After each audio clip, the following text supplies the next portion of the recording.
Охридските пчелари се соочуваат со големи загуби поради климатските промени. Приносите се преполовени, а има и пчелари кои за жал не извадиле ниту 1 килограм мед, па дел од нив ги продаваат за останатите залихи. Најнов и најголем предизвик оваа година ни е скудната паша, односно приносите на мед како главен примарен производ од пчелите.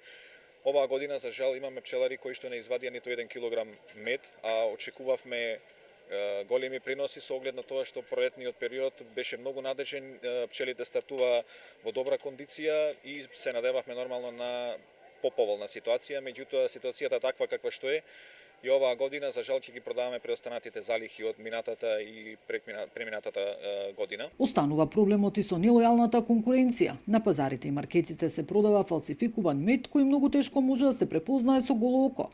Од Сдруженијето на пчелари од Охрид апелираат до купувачите да бидат внимателни да купуваат само декларирани пчелни стопанства. Тешко е да се препознае лажниот мед органолептички, бидејќи толку се усовршени во неговата изработка што само лабораторија може да ја докаже веродостојноста дали се работи за фалсификат или за природен мед. Меѓутоа да купуваат од домашни производители и да не купуваат ефтин мед. Ефтиниот мед сам по себе не носи квалитет. Маријан Стојановски, кој 10 години се занимава со оваа дејност и располага со околу 850 пчелни семејства, вели дека предизвиците се големи, а производството го пласираат во земјава. Надвор нашата држава во далечната 2007 имаме направено еден извоз за Германија, беше доста прифатен медот, но со климатските промени количините се многу намалени и се соочуваме со недостиг на мед, на македонски мед.